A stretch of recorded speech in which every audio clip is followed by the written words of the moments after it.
નમસ્કાર દર્શક મિત્રો, અમારી વિશેષ રજૂઆતમાં હું હેતવી આપ સૌનું સ્વાગત કરું છું। આજે વિશેષ રાજકારણને લઈને વાત કરવાની છે। વિશેષ વાત એમ છે આજની કે લોકશાહી એટલે લોકો દ્વારા, લોકો વડે, લોકો માટે ચાલતી શાસન વ્યવસ્થા।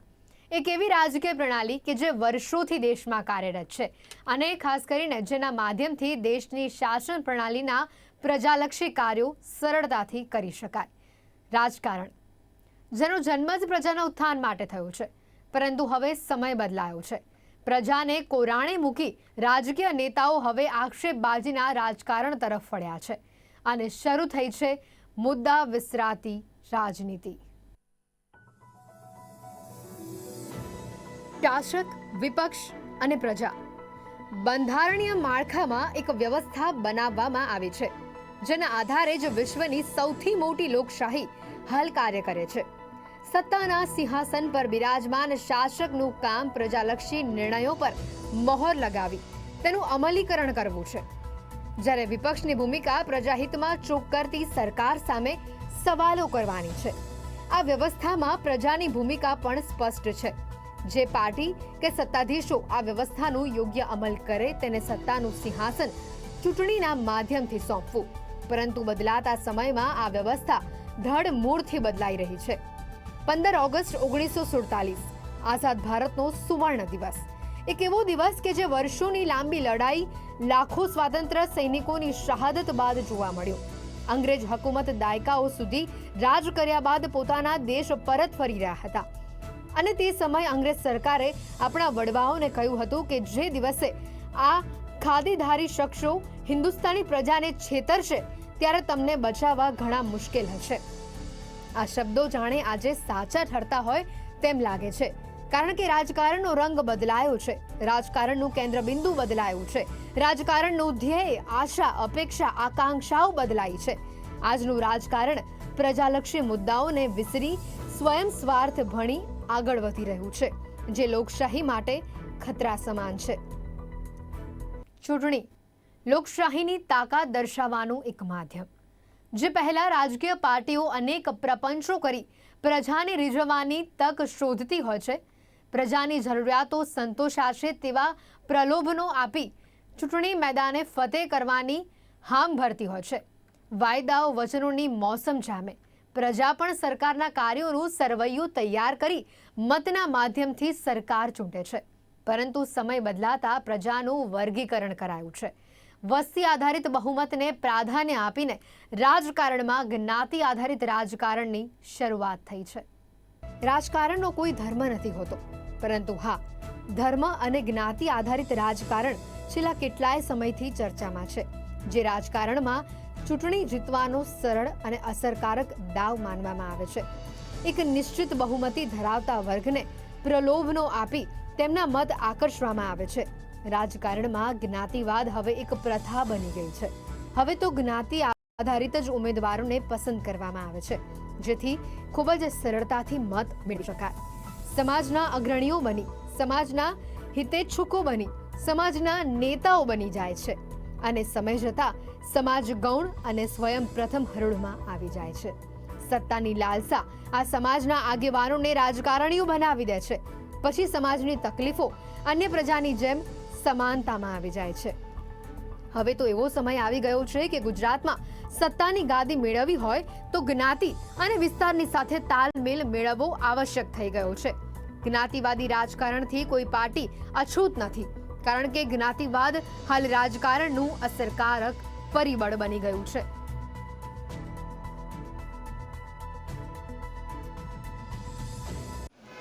લોકતાંત્રિક પ્રક્રિયાની અંદર ચૂંટણીઓ એ વહીવટી, સામાજિક, રાજકીય એ સુધારાઓ માટેની એક પ્રક્રિયા છે। પ્રજાને થતા અન્યાય, પ્રજાને થતી અસુવિધાઓ કે પ્રજાના જે હક છે એના માટે પ્રજાનો જે અભિગમ છે કે પ્રજાનો જે અભિપ્રાય છે વ્યક્ત કરવા માટેની પ્રક્રિયા છે। ભારતનું બંધારણ જ્યારે એમ કહેતું હોય કે વી ધ પીપલ ઓફ ઇન્ડિયા, અમે ભારતના લોકો, ત્યારે તમામ જે ભારતીયો છે એ જ એક સમાજ હોવો જોઈએ, એના બદલે વિવિધ સમાજો વચ્ચે સોશિયલ એન્જિનિયરિંગ કરીને ચૂંટણી જીતવાની એક જે આદત છે એ તમામ રાજકીય પક્ષોને પડી ગઈ છે। અને એનો ક્યાંક ને ક્યાંક હિસ્સો પ્રજા પણ થતી હોય છે અને એના કારણે પ્રજાના જે મૂળભૂત મુદ્દાઓ છે, મૂળભૂત સમસ્યાઓ છે, એ સમસ્યાઓનું નિરાકરણ જે થવું જોઈએ એ લોકતાંત્રિક પ્રક્રિયાઓથી નથી થતું. એ ઉપરાંત સામાજિક આધાર ઉપર જ્યારે ઉમેદવારોનું ચયન થતું હોય છે ત્યારે ક્યાંક ને ક્યાંક જે ગુણવત્તાયુક્ત ઉમેદવારો પ્રજાને મળવા જોઈએ એ પણ આપણે જોઈએ છે કે નથી મળતા. અને એટલે જ લોકતંત્રમાં રાજકારણમાં સમાજકારણ ને સમાજકારણમાં રાજકારણની ભેળસેળ એ ક્યાંક ને ક્યાંક હાનિ પહોંચાડતું હોય છે. અને એટલે જ સમાજના જે રાજકારણ છે એનાથી દૂર દરેક વ્યક્તિએ જે પોતાની સમસ્યાઓ છે, પોતાના હક છે, પોતાને જે નાગરિક હક્કો છે મેળવવાના છે એના માટે મતદાન કરવું જોઈએ અને આ જે જાતિનું સમીકરણ છે એને તોડવાનો પ્રયત્ન કરવો જોઈએ. પ્રજા જો આ પ્રતિભાવ આપશે તો ક્યાંક ને ક્યાંક જે રાજકીય પક્ષો છે એ પણ આ જે ચુંગલ છે એની અંદરથી બહાર નીકળી જશે. બીજી વસ્તુ એ છે કે ચૂંટણી જ્યારે આવે ત્યારે જે મુદ્દાઓ ચર્ચાવા જોઈએ એ મુદ્દાઓ વહીવટી હોવા જોઈએ, આરોગ્યને લગતા હોવા જોઈએ, શિક્ષણને લગતા હોવા જોઈએ, મોંઘવારીને રોજગારને લગતા હોવા જોઈએ, સુરક્ષાને લઈને હોવા જોઈએ. એટલે કે પબ્લિકનું જે બેટરમેન્ટ છે કે જે ગુજરાતના વિકાસ સાથે કે દેશના વિકાસ સાથે જે માનવીય વિકાસ થવો જોઈએ, જે વ્યક્તિત્વ નિર્માણ થવું જોઈએ એ બંનેનો સુભગ સમન્વય થાય એ પ્રમાણેના મુદ્દાઓ ચર્ચામાં હોવા જોઈએ અને એના ઉપર તંદુરસ્ત સ્પર્ધા થવી જોઈએ. ગુજરાતમાં સૌથી મોટો 50%થી વધારેનો ઓબીસી વર્ગ, બીજા ક્રમે આદિવાસી અને ત્રીજા સ્થાને પાટીદારો છે, જેમને ખુશ કરતા સત્તાની ખુરશી સરળતાથી મળે છે. આ વાત જગ જાહેર છે. પ્રત્યેક પાર્ટીમાં વિવિધ જ્ઞાતિઓના આગેવાનો જોઈએ છે. લોકસભા કે વિધાનસભાની ચૂંટણીમાં વિસ્તાર અને જ્ઞાતિ પ્રમાણેના ઉમેદવારોનું મહત્વ આજે પણ એવું જ છે. માત્ર ચૂંટણી જ નહીં, સરકાર કે સંગઠનમાં પદાધિકારીઓની વરણી સમયે પણ જ્ઞાતિના ગણિત બેસાડવામાં આવે છે. વર્ષોથી ખેલાતા આ જ્ઞાતિ ગણિતની જ્યારે વાત આવે ત્યારે સૌપ્રથમ માધવસિંહ સોલંકીની ખામ થિયરી યાદ આવે. માધવસિંહ સોલંકીએ ગુજરાતમાં સત્તા ટકાવી રાખવા માટે રાજકારણની એક વિશિષ્ટ રણનીતિ બનાવી હતી, જેમાં ક્ષત્રિય, શેડ્યુલ કાસ્ટ, આદિવાસી અને મુસ્લિમ મતદારોને રીઝવવાનો પ્રયાસ કર્યો હતો. આ પ્રયાસ સફળ રહ્યો અને રાજકારણમાં જ્ઞાતિ આધારિત રાજકારણની ફોર્મ્યુલા ટ્રેન્ડ બની ગઈ. જે બાદ ચિમનભાઈ પટેલની સરકાર આવી, જેમણે પાટીદારો અને ઓબીસી વચ્ચે તાલમેલ ઘડ્યો અને તેમાં સફળ રહ્યા. રાજ્યમાં સૌથી વધુ વસ્તી અને મતદારો ઓબીસી જ્ઞાતિના છે.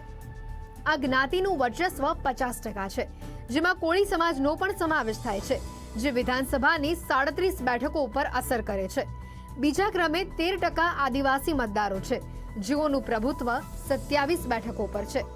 રાજ્યમાં 12% પટેલો છે, જેમાં કડવા અને લેઉવા પટેલ આવી જાય છે. પટેલો અંદાજે 33 બેઠકો પર નિર્ણાયક હોય છે. આ ઉપરાંત રાજ્યમાં 8% મુસ્લિમ, 5% ક્ષત્રિય, 7% શેડ્યુલ કાસ્ટ, 2% બ્રાહ્મણ, 2% જૈન અને બાકીના 4%માં અન્ય જ્ઞાતિઓ છે. આ 100% જ્ઞાતિઓની પ્રત્યેક પાર્ટી અને ઉમેદવારને જરૂર પડતી હોય છે. આ વર્ષો પહેલાની નીતિઓ ધીમી ગતિએ રાજકારણમાં પણ બદલાઈ. નવી સરકારો સાથે નવી નીતિઓ પણ અમલમાં આવી છે અને સમય આવ્યો છે વિકાસની બોલબાલાનો. ગુજરાતમાં મોદી રાજમાં સામાન્ય માણસને નરી આંખે બદલાવ દેખાવા લાગ્યો. સરકારી યોજનાઓની સમજ અને ઉપયોગ સાર્થક થવા લાગ્યો. સૂકી સાબરમતીમાં નર્મદાના ઉછીના લીધેલા નીર આવ્યા. ફોરેન કલ્ચરનો રિવરફ્રન્ટ દેખાયો. ઉત્સવો ઉલ્લાસની વચ્ચે સામાન્ય માણસ રાચવા લાગ્યો. પ્રાથમિક જરૂરિયાતનો મુદ્દો વિસરાયો. ભૌતિક સુવિધાઓ કેન્દ્ર સ્થાને આવી. મોંઘવારીના તાંડવની વચ્ચે પણ સામાન્ય માણસ સહજતાથી રહેવા લાગ્યો. એક નવો પ્રવાહ અમલમાં આવ્યો, જેમાં પ્રજાને પડતી હાલાકીઓ વિસરાઈ. બસ યાદ રહ્યા તો ઉત્સવોના ઉન્માદ. જો કે સવાલ તો એ થવો જોઈએ કે આ કેટલું યોગ્ય, પરંતુ સામાન્ય રીતે સવાલો એ થઈ રહ્યા છે કે પૂર્વ સરકારે શું કર્યું હતું. વિકાસના આધારે ચૂંટણીઓ યોજાઈ અને વોટ બેંકમાં વિક્રમી ઇતિહાસ સર્જાયો. વિપક્ષ મુખ પ્રેક્ષક બન્યો તો પ્રજા ઘેલમાં આવી. આંદોલનની પ્રખરતા શું હોય છે તેનો પરચો ઇતિહાસમાં અંકિત છે, પરંતુ ગુજરાતનો એક એવો વર્ગ હતો જેને આંદોલન શું તે પણ ખબર ન હતી. એક આખી જનરેશન આંદોલનની અસરકારકથી વંચિત હતી. પરંતુ વર્ષ 2016માં આંદોલનનો મુદ્દો ફરી ઝળક્યો. એક એવો મુદ્દો કે જે વર્ષોથી સુષુપ્ત હતો, જેણે ગુજરાતના રાજકારણની દિશા બદલી અને સત્તા પરિવર્તનનું કારણ બન્યું. વર્ષ 2016 ગુજરાતમાં જ્ઞાતિ આધારિત આંદોલન ફરી જોવા મળ્યું. ગુજરાતમાં મુખ્યમંત્રીની ગાદી પર જ્યાં સુધી નરેન્દ્ર મોદી બિરાજમાન હતા, ત્યાં સુધી પ્રજા સંતુષ્ટ હતી. કોઈ ફરિયાદ નહીં, દરેક મુદ્દાઓનો સરળતાથી ઉકેલ આવતો હતો. વિપક્ષને પણ સત્તાને ભીંસમાં લેવાનો મુદ્દો શોધવો મુશ્કેલ હતો. એવું ન હતું કે પ્રજાકીય સમસ્યાઓ નહોતી, પરંતુ મોદીમય ગુજરાતમાં સમસ્યાઓનું નિરાકરણ થઈ જશે તેવો વિશ્વાસ હતો. ગુજરાતના મુખ્યપ્રધાને વડાપ્રધાનની સત્તા સંભાળી અને મુખ્યમંત્રીની ગાદી પર પ્રથમ મહિલા મુખ્યમંત્રી બનાવાયા આનંદીબેન પટેલ. આનંદીબેન પટેલની સરકારના શરૂઆતી સમયમાં સઘળું બરાબર રહ્યું, પરંતુ તે બાદ આંદોલનની પ્રખર જ્વાળાઓ સત્તાધારીઓના દઝાડવા લાગી.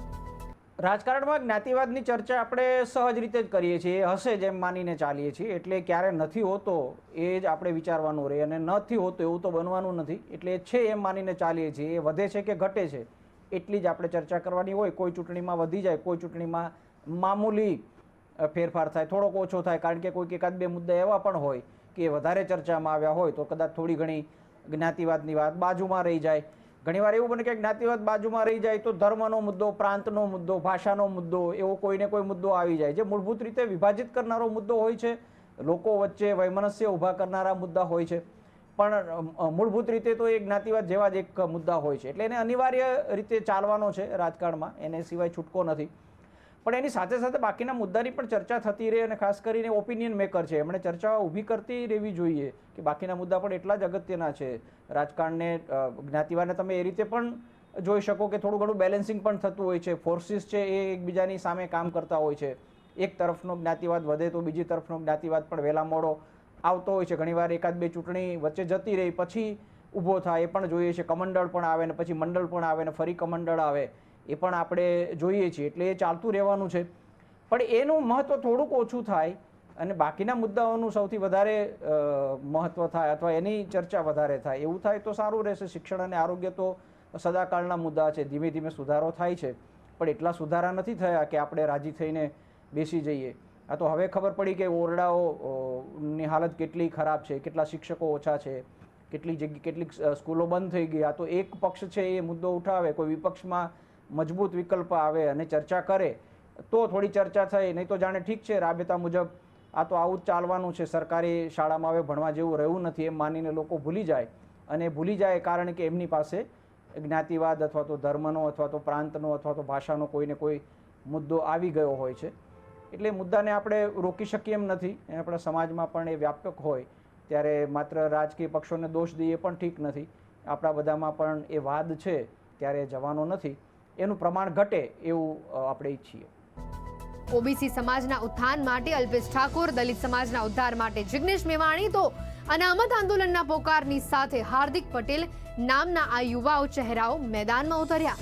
ત્રણેયના રસ્તા અલગ હતા, પરંતુ ધ્યેય એક જ, સમાજનો ઉદ્ધાર. જો કે અંત તો રાજકારણ જ રહ્યું. લાખોની જનમેદની આ યુવા ચહેરાઓની વાત સાંભળવા એકઠી થવા માંડી. તે સમય સત્તાધારીઓ હોય કે વિપક્ષ, દરેકની આંખ આ યુવા સમાજ અગ્રણીઓ પર મંડાઈ. સમાજ પણ આ યુવાનોતાઓમાં ભવિષ્યના સપનાઓ સેવા લાગ્યો. પાટીદારોનું અનામત આંદોલન તો એટલું પ્રચંડ રહ્યું કે તે સમયે આનંદીબેન પટેલની સરકાર ધ્વંસ થઈ અને નવનિર્મિત રૂપાણી સરકાર રચાઈ. એક સમય રાજકારણમાં પ્રવેશ કરવાનો નનૈયો ભરતા આ યુવા નેતાઓ સમય જતા રાજકારણમાં ભણ્યા, પરંતુ તે રાજકારણની રીત વર્ષો પહેલા સુષુપ્ત રીતે રમાતી હતી તે હવે જગ જાહેર થઈ છે. દરેક રાજકીય પાર્ટીની વિશેષતા તેની વિચારધારા હોય છે. વિચારધારાને આધારે જ પાર્ટી પ્રજાનું સમર્થન મેળવતી હોય છે. પરંતુ રાજકારણમાં સિદ્ધાંતો વિસરાતા હવે પાર્ટીની વિચારધારા કરતા સ્વયંનો વિચાર મહત્વનો બન્યો છે. નેતાઓ વર્ષોથી જે વિચારોથી પ્રેરિત હતા, અચાનક તે વિચાર અનુસાર કરાતી કાર્યપ્રણાલીના તેઓ વિરોધી બને છે, બળવો પોકારે છે, અને જે પાર્ટી કે પક્ષની હર હંમેશા ટીકા કરતા હોય છે તે પક્ષ તેમને પ્રજાહિતનો લાગવા લાગે છે. જોવાની વાત તો એ છે કે તેમાં સ્વયં સ્વાર્થની માત્રા એ વધારે હોય છે. પક્ષ, પાર્ટી, રાજકીય પાર્ટી એટલે કે માત્ર વ્યક્તિઓનો સમૂહ નહીં, પરંતુ દાયકાઓ પૂર્વે અસ્તિત્વમાં આવેલી વિચારધારા, જેને સમર્થન આપતા લોકો તે પાર્ટીના નેતા, કાર્યકરો કહેવાય છે. તે જ વિચારધારાને આધાર બનાવીને લોકો તે પાર્ટીના ઉમેદવારની વરણી કરે છે. પરંતુ સમય જતાં રાજકીય માહોલ પક્ષની વફાદારી ત્યજીને સત્તા સ્વાર્થ પર કેન્દ્રિત થાય છે. શંકરસિંહ વાઘેલા ગુજરાતના પૂર્વ મુખ્યમંત્રી અને એક દિવસના દિગ્ગજ નેતા, ગુજરાતના રાજકારણનું મહત્વનું નામ, જેમની શરૂઆત ભારતીય જનતા પાર્ટીથી થઈ, જે બાદ તેમણે રાજબા નામની પાર્ટીનું નિર્માણ કર્યું. પરંતુ તેના થોડા સમય બાદ જ રાજકારણનો આ જાણીતો ચહેરો કોંગ્રેસમાં જોડાયો. જો કે કોંગ્રેસમાં વર્ષો સુધી કાર્યરત રહ્યા બાદ બાપુએ કોંગ્રેસને પણ અલવિદા કહી દીધું. આ રાજીનામાથી કોંગ્રેસને મોટો ફટકો પડ્યો. નરહરી અમીન ગુજરાતના રાજકારણમાં નરહરી અમીનનું નામ પણ ઘણું જાણીતું છે. નવનિર્માણ આંદોલનથી ચમકેલું આ યુવા નેતા સમય જતાં રાજકારણમાં પ્રવેશ્યા અને પાર્ટી પસંદ કરી કોંગ્રેસ. વર્ષો સુધી કાર્યરત રહ્યા બાદ નરહરી અમીને કોંગ્રેસ પાર્ટીમાંથી રાજીનામું આપીને ભારતીય જનતા પાર્ટીને અપનાવી. કુંવરજી બાવળિયા કોંગ્રેસનો એક સમયનો ગઢ ગણાતા સૌરાષ્ટ્રના કોળી સમાજના અગ્રણી નેતા એટલે કુંવરજી બાવળિયા, જેઓ વર્ષોથી કોંગ્રેસને સમર્પિત હતા. પરંતુ ભાજપના ભગવાની પ્રચંડતા જોઈ આ દિગ્ગજ નેતાએ પણ કોંગ્રેસનો ખેસ ઉતારી ભાજપનો ભગવો ધારણ કર્યો. તે સમયે તેમણે પક્ષ બદલવાનું કારણ પ્રજાનો ઉદ્ધાર, સત્તામાં રહી કરવાનું વધુ હિતાવહ તેવું આપ્યું અને તેવું થયું પણ. ભાજપમાં એન્ટ્રીની સાથે કુંવરજી બાવળિયાને મંત્રીપદ મળ્યું. જો કે આ દમદાર કોંગી નેતાની એક્ઝિટ અને ભાજપમાં મળેલા મલાઈદાર પદને પગલે ઘણા નેતાઓના મનમાં સત્તાના પ્રવાહમાં વહેવાનો લોભ જગાડ્યો. પક્ષપલટો હવે ગદ્દારી નહીં પરંતુ રાજકારણનો નવો રંગ છે. તે બાદ તો ધડાધડ કોંગ્રેસી નેતાઓ સત્તાધારી પક્ષમાં પલાયન કરી રહ્યા હતા. બ્રિજેશ મેરજા, રાઘવજી પટેલ, બળવંતસિંહ રાજપૂત, જવાહર ચાવડા, ડોક્ટર તેજસ્વીની પટેલ કોંગ્રેસ પાર્ટી છોડીને ભાજપમાં બની ગયા. તો ઓબીસી નેતા અલ્પેશ ઠાકોર પણ કોંગ્રેસમાંથી ભાજપમાં આયાત કરેલા નેતાઓની લિસ્ટમાં સામેલ થયા. અંદરખાને પણ ઘણા નેતાઓ કોંગ્રેસના વિખવાદ અને વિવાદોની સાથે અવગણનાથી નારાજ હતા. પરંતુ તે તમામને સાચવવામાં કોંગ્રેસ સફળ રહી. તો બીજી તરફ અપક્ષ પાર્ટી તરીકે લડનારા જિગ્નેશ મેવાણીએ કોંગ્રેસનો હાથ ઝાલ્યો. જ્ઞાતિવાદ જેવી બીજી એક જે સમસ્યા ઊભી થઈ છે એ પક્ષ પલટાની છે અને હાલના સમયમાં એ વધી ગઈ છે. કોણ ક્યારે ક્યાં જતું રહેશે એ ખબર પડતી નથી. આયારામ ગયારામ શબ્દ તો હવે જુદો થયો છે. હવે તો દરેક રાજ્યે પોતાના શબ્દો ઊભા કરવા પડે એવું થયું છે. દાખલા તરીકે બધા કરતાં વધારે તો ગોવામાં આવન જાવન થતી રહી છે. છેલ્લા 10-15 વર્ષ દરમિયાન તમે જુઓ તો એટલા બધા ફેરફાર થયા છે અને ત્યાં જે બી મહત્વના નેતાઓ છે, 1 કે 2 ડઝન નેતાઓ છે, એ લોકોએ 2 ડઝન વાર પાર્ટી ફેરવી છે. બધા જ પક્ષમાં બધા જ નેતાઓ આંટો મારીને આવ્યા છે. એટલે ત્યાં હવે આલેમો ગેલેમો એવો એક નવો શબ્દ ઊભો થયો છે. એટલી બધી આ સહજ પ્રક્રિયા બની ગઈ છે.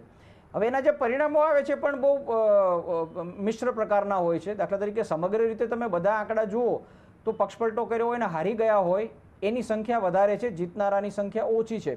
પણ કોઈ વાર એવું બને છે કે જે કોઈ મોટો નેતા હોય અથવા તો એક સાથે ક્યારે 2 કે 3 નેતાઓનો પક્ષપલટો થાય અને એ જ્યારે પેટા ચૂંટણીમાં જીતી જાય ત્યારે એક ચિત્ર એવું પણ ઊભું થાય કે પક્ષપલટો કરનારા જીતી જાય છે. દાખલા તરીકે છેલ્લે ગુજરાતમાં 8 પેટા ચૂંટણી આવી, એમાંથી 2 જગ્યાએ 3 જગ્યાએ ટિકિટ નહોતી મળી, 5 જગ્યાએ પક્ષપલટોને મળી હતી, તો જીતી ગયા બધા. એટલે આપણે એવું પણ લાગે કે બધા જીતી જાય છે. પણ એની પહેલાં જ્યારે 14 જણા છોડીને ગયા હતા અને એમાંથી 12ને ટિકિટ મળી હતી, એમાંથી માત્ર 2 જણા જ જીત્યા હતા, એવું પણ બન્યું છે. એટલે સરવાળે પક્ષપલટો કરનારામાંથી જીતનારાની સંખ્યા ઓછી રહી છે, હારનારાની સંખ્યા વધારે રહી છે અને છતાં બંધ નથી થતો અને એના વિવિધ કારણો હોય છે. હવે કારણો રહેવાના, થોડી ઘણી આવન જાવન થાય ત્યાં સુધી વાંધો નથી. કોઈ એક નેતાને કોઈ એક પક્ષ સાથે કોઈ ઇસ્યુ ઊભો થયો હોય અને એમણે પક્ષ બદલવો હોય તો એને આપણે મનાઈ ન કરી શકીએ. લોકશાહીના ભાગરૂપે એને પણ એટલી મોકળાશ હોવી જોઈએ કે પોતાના વિચારધારા સાથે જે પક્ષ વધારે અનુકૂળ હોય ત્યાં જઈને જોડાય. પરંતુ એની કેટલીક મર્યાદા હોવી જોઈએ, કેટલાક નિયમો હોવા જોઈએ. એકવાર પક્ષ છોડ્યા પછી કમસે કમ એક ચૂંટણી છોડવી જોઈએ, કમસે કમ 5 વર્ષનો વચ્ચે ગાળો હોવો જોઈએ. આની પાછળનો કહેવાનો ભાવ એ છે કે પક્ષપલટા માટેના નિયમને ફરી એકવાર બદલવાની જરૂર છે. 1/3 અને 2/3નો નિયમ આપણે લાવ્યા, પણ એ 33%થી હટાવીને એ નિયમને નકામો કરીને રાજીનામું દઈ દેવામાં આવે છે, જેથી એ 33%નો નિયમ લાગુ ન પડે. એટલે હવે એ છટકબારી મળી ગઈ છે. એ છટકબારી પણ હવે ન રહે એ રીતે સમગ્ર રીતે આ કાયદાની ફરીથી સુધારા કરવાની જરૂર છે. જાતિગત રાજનીતિની સાથે સાથે એક પક્ષપલટાની જે રાજનીતિ છે એને પણ આપણે જોઈએ તો લગભગ છેલ્લા 10 વર્ષથી એને જોર પકડ્યું છે. જે પક્ષપલટો કરનાર વ્યક્તિ અને પક્ષપલટો થતો એ પક્ષ બંને જે અપરાધ ભાવ ભોગવતા હતા, એના બદલે હવે પક્ષપલટો છે એને એક ચાણક્ય નીતિ તરીકે ગણવામાં આવે છે. એટલે પક્ષપલટો કરનાર અને પક્ષપલટો કરાવનાર આ બંને લોકો જે છે એ ક્યાંક ને ક્યાંક સફળ થઈ રહ્યા છે. આપણે છેલ્લી વિધાનસભાની 8 પેટા ચૂંટણીઓ જોઈ તો 8 પક્ષપલટો કરેલા લોકો જે હતા, જે કોંગ્રેસના મેન્ડેટ ઉપરથી જીત્યા હતા, એ ભારતીય જનતા પાર્ટીના મેન્ડેટ ઉપર જે જીત્યા તેના કરતાં બમણી લીડથી જીત્યા. એનો મતલબ કે પક્ષપલટો છે ક્યાંક ને ક્યાંક પ્રજાની અંદર પણ મુદ્દો રહ્યો નથી. અને બીજા દૃષ્ટિકોણથી આપણે જોઈએ, શંકરસિંહ વાઘેલાથી જોઈએ, કેશુભાઈ પટેલે જે પાર્ટી બનાવી, ચીમનભાઈ પટેલની વાત કરીએ, એટલે આયારામ ગયારામની રાજનીતિ છે વર્ષોથી ચાલે છે. પણ એ ભારતીય જનતા પાર્ટીમાંથી જો કોઈ પક્ષપલટો થયો કે ભારતીય જનતા પાર્ટીની વિરુદ્ધમાં કોઈ વ્યક્તિએ પક્ષપલટો કર્યો હોય તો એ સફળ નથી થયો. પણ ભારતીય જનતા પાર્ટીમાં જે લોકો ગયા છે બીજા પક્ષમાંથી, એ ક્યાંક ને ક્યાંક આ ઇલેક્ટ્રોનિક સિસ્ટમ છે એની અંદર સફળ થયા છે. એનો મતલબ એ થયો કે હવે લોકો પક્ષ જુએ છે, પક્ષની સાથે પક્ષપલટો કરનાર વ્યક્તિ છે એના કેરેક્ટરથી એને મૂલવવાનું લોકોએ બંધ કર્યું છે. અને એના કારણે આ જે પક્ષપલટાનો જે રોગ છે એ ફૂલ્યો ફાલ્યો છે. અને એક જોવા જઈએ તો ચૂંટણી આવે ત્યારે એમાં રાજ્યસભાની ચૂંટણી હોય, વિધાનસભાની ચૂંટણી હોય કે લોકસભાની ચૂંટણી હોય, એક ભરતી મેળા જેવી પ્રક્રિયા શરૂ થાય છે. એટલે જે આપણે 1989ની અંદર પક્ષપલટા વિરોધી કાયદો આવ્યો હતો, એ કાયદાને ક્યાંક ને ક્યાંક એના માટે હતો કે રાજનીતિની અંદર આ જે નીતિમત્તા છે એનું ધોરણ નીચું ના જાય, આઈડિયોલોજીકલ બેઝ રાજનીતિ જે છે એ થાય. પણ હવે વિચારધારા એ જ છે કે જે જીતા વો સિકંદર, અને એટલા માટે જે પોલિટિકલ પાર્ટીઓની સાથેની સંલગ્ન વિચારધારાઓ હતી, જે મૂલ્યો હતા, જે આદર્શ હતા, જે નીતિમત્તા હતી, જે સિદ્ધાંતો હતા, એ બધા જ સિદ્ધાંતો, આદર્શો, મૂલ્યો એ માત્ર ચૂંટણી જીતવા પૂરતા, એટલે જે ગણિત મૂકવાનું હોય છે એ ગણિત પૂરતા સીમિત રહી.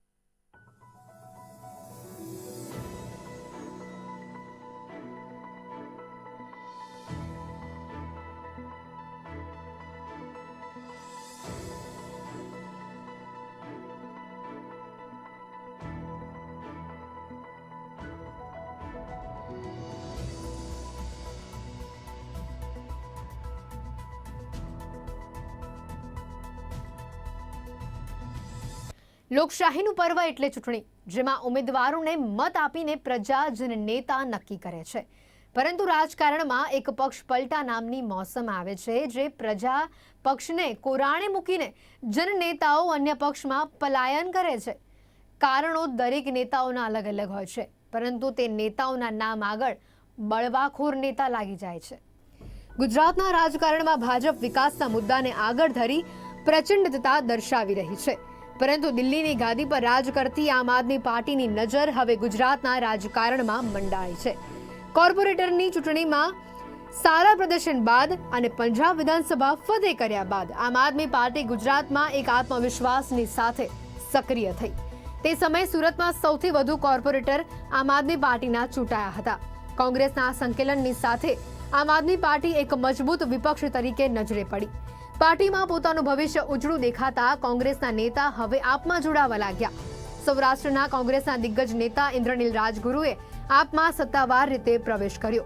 આ સગડી જોડતોડની રાજનીતિમાં પ્રજાકીય પ્રશ્નો ભૂલાતા ગયા.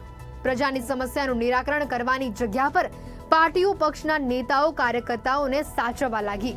જે પક્ષમાં રહીને અન્ય પક્ષની ટીકા કરતા તે પક્ષ હવે બદલાઈ ગયો. જોકે પ્રજાએ હંમેશા આવા પક્ષપલટુ નેતાઓનો જાકારો આપ્યો છે, પરંતુ તેમ છતાં આ પ્રથા તો યથાવત છે. બદલાતા સમયમાં રાજકારણના રંગરૂપ પણ બદલાયા છે. લોકશાહીમાં પ્રજાની મુશ્કેલીઓ ગૌણ બની છે. જો કે પ્રજાને પણ મુશ્કેલીઓની સાથે જીવન નિર્વાહ કરવાનો નિર્ધાર કરી લીધો હોય તેમ ચૂંટણીમાં કાર્યોને આધારે વોટ આપવાની રીત પણ બદલાઈ અને લાગણીઓના વધારે પ્રાધાન્ય આપવા લાગ્યું. આ પ્રથાને અંતે તો નુકસાન પ્રજાને જ છે, પરંતુ સત્તાધારીઓની ભક્તિ કરતા ભક્તજનોને હવે રાજકારણની આ પરિભાષા માફક આવી ગઈ છે. Bureau report, Gujarat news. આરોગ્ય, શિક્ષણ અને રોજગારી પ્રજાલક્ષી મહત્વના મુદ્દાઓ છે આ, અને જેના આધારે સભ્ય સ્વસ્થ સમાજની રચના થાય છે. સુઘડ વ્યવસ્થાઓના મારફતે સુખાકારીનું બીજ રોપાય છે. શાસક, વિપક્ષ અને પ્રજાને સ્પર્શતા આ મુદ્દાઓમાં નીરસતા વધતા લોકશાહીની વ્યવસ્થા ખોરવાય છે, કારણ કે આજનું રાજકારણ મુદ્દા વિસરાતું રાજકારણ બન્યું છે. તો દર્શક મિત્રો, અમારી આ વિશેષ રજૂઆતમાં હાલ સમય પણ સમાપ્ત થયો છે. ફરી મળીશું આવા જ રસપ્રદ વિષયને સાથે. ત્યાં સુધી રજા આપશો. નમસ્કાર.